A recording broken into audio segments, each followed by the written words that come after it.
আসসালামু আলাইকুম রহমতুল্লাহি ওয়া বারাকাতুহু। সুপ্রিয় শিক্ষার্থী বন্ধুরা, তোমরা আল্লাহর অশেষ রহমতে এই করোনাকালীন সময়ও সকলে ভালো আছো, সুস্থ আছো, এই শুভ কামনায় আমি খন্দকার নাজমুল হোসেন, সহকারী শিক্ষক হিসাব বিজ্ঞান, বানেশ্বরী উচ্চ বিদ্যালয়, নগরকান্দা, ফরিদপুর। আজকে অনলাইন ক্লাসে সপ্তম শ্রেণীর গণিত, সপ্তম শ্রেণীর সাধারণ গণিত এর 1.2 প্রশ্নমালা থেকে একটি সৃজনশীল অঙ্ক ব্ল্যাকবোর্ডে উঠিয়েছি। এই সৃজনশীল অঙ্কটির সমাধান করব আমরা। দেখো, উদ্দীপকে কি বলছে? দুইটি ক্রমিক সংখ্যার বর্গের অন্তর 31। ছোট সংখ্যাটি ক হলে বড় সংখ্যাটি কত? কতে বলছে সংখ্যা দুইটি নির্ণয় করো। গতে বলছে সংখ্যা দ্বয়ের বর্গের সমষ্টি থেকে কত বিয়োগ করলে বিয়োগফল পূর্ণ বর্গ সংখ্যা হবে। তাহলে বন্ধুরা আমরা শুরু করি। দেখো কয়ের সমাধান। এখানে ছোট সংখ্যা ক দিয়ে দিছে, তাহলে আমরা লিখি দেওয়া আছে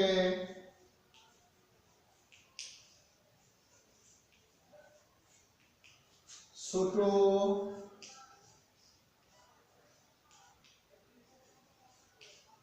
সংখ্যা ক, বড় সংখ্যাটি কত? তাহলে এর চেয়ে বেশি হবে, অতএব বড়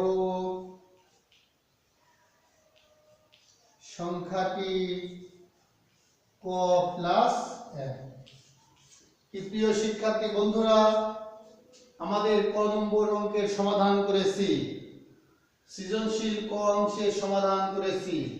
দেখো, আমার প্রশ্নে দেওয়া আছে ছোট সংখ্যা ক হলে বড় সংখ্যা কত। অতএব ছোট সংখ্যা যা হবে বড় সংখ্যা তার চেয়ে 1 বেশি হবে। ক নম্বর শেষ করলাম। খ নম্বরে বলছে সংখ্যা দুইটি নির্ণয় করো। এখানে আমি লিখি খ, আমি লিখবো ক নং থেকে প্রাপ্ত, এই দুটো নিয়ে আসবো।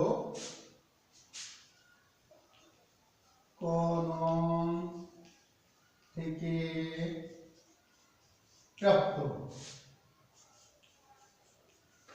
ছোট সংখ্যাটি ক, বড় সংখ্যাটি ক যোগ 1।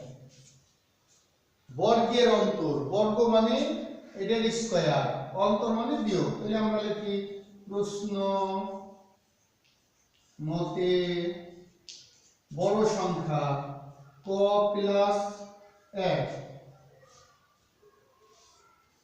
বিয়োগ ক সমষ্টি হলো 31।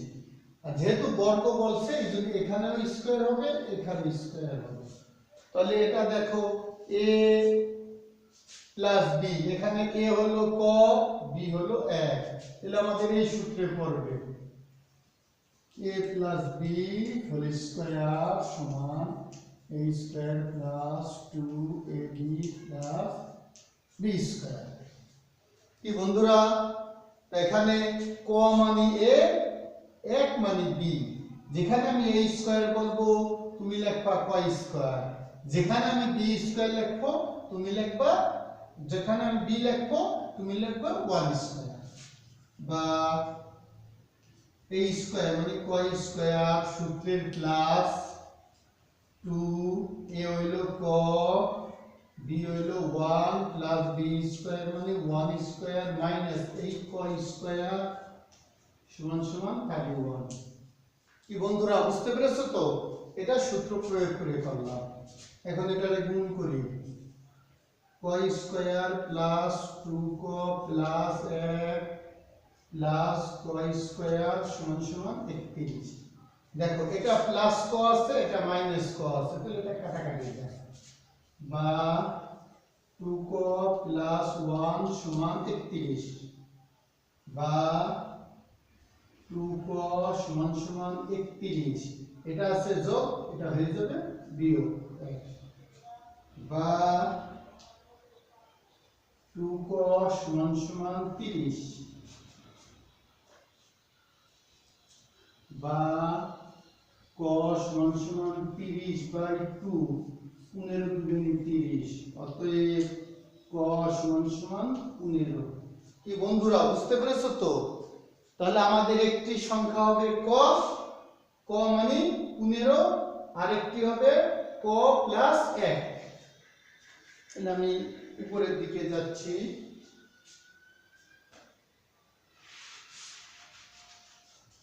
দেখো ছোট সংখ্যা ক মানে 15, বড় সংখ্যা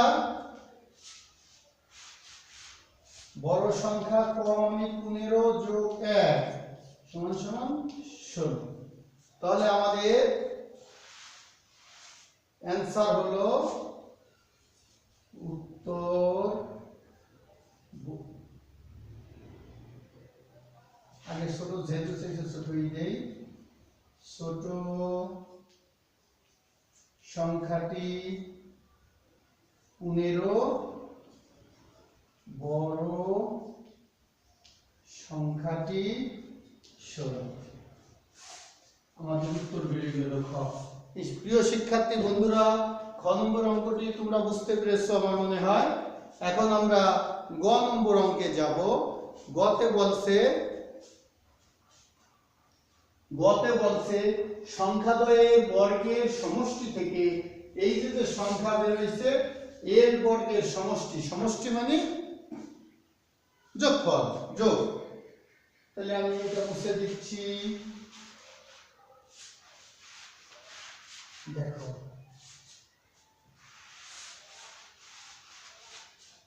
আমি লিখি খ নম্বর, এটাতে গ কি লিখবো,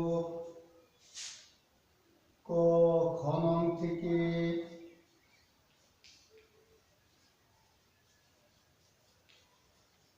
প্রাপ্ত সংখ্যা দুটি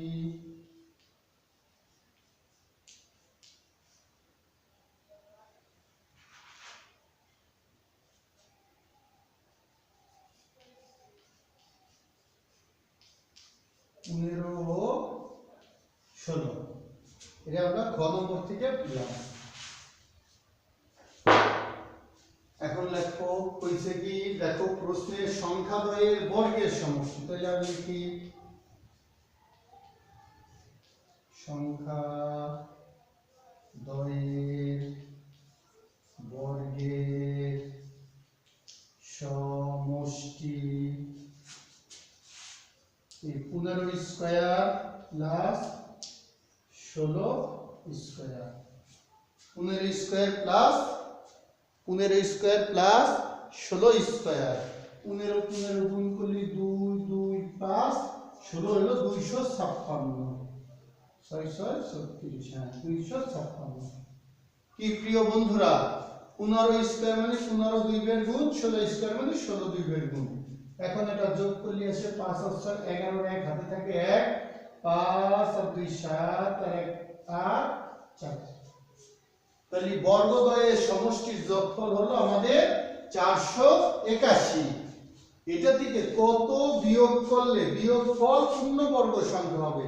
তাহলে এই জায়গা 481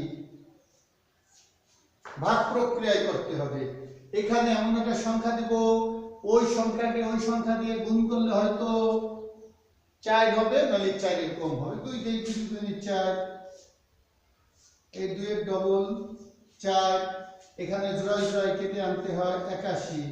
দেখো যদি এখানে 1 দেই 41 হয়, 2 দিলি 42 দুগুণে 84 হয়ে যায়, বেশি হয়ে যায়। তাহলে একই হবে 41। তাহলে 0 4। আমি আরেকবার দেখছি, দেখো 2 দুগুণে 4, 2 এর ডবল 4, 81 কেটে আনলাম। এখানে 1 দিলে 41 টা 1 দিয়ে গুণ দেব, আর যদি 2 হতো 42 কে 2 দিয়ে গুণ দিলি 42 দুগুণে 84 হয়ে যেত। তাহলে এখানে আমরা লিখতে পারি অতএব 481 সংখ্যাটি পূর্ণবর্গ সংখ্যা নয়। সংখ্যাটি থেকে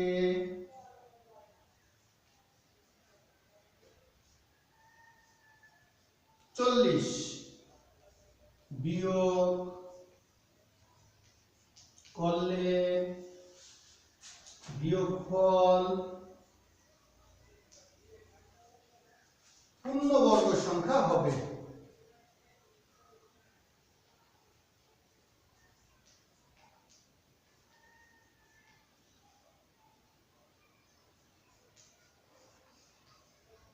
পূর্ণবর্গ সংখ্যা হবে।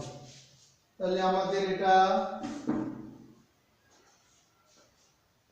481 সংখ্যাটি পূর্ণবর্গ সংখ্যা নয়। সংখ্যাটি থেকে 40 বিয়োগ করলে বিয়োগফল পূর্ণবর্গ সংখ্যা হবে। প্রিয় শিক্ষার্থী বন্ধুরা, আমি এই উদ্দীপকের আলোকে ক, খ এবং গ নম্বরের সমাধান করেছি। আমার মনে হয় তোমরা এই অঙ্কটি সুন্দরভাবে বুঝতে পেরেছো। পরবর্তী ক্লাসে এই অধ্যায় থেকে আরো, অর্থাৎ এই অধ্যায় মানে 1.2 অধ্যায় থেকে আমরা আরো অঙ্ক করব। আজকে এই পর্যন্তই। সকলকে অসংখ্য ধন্যবাদ।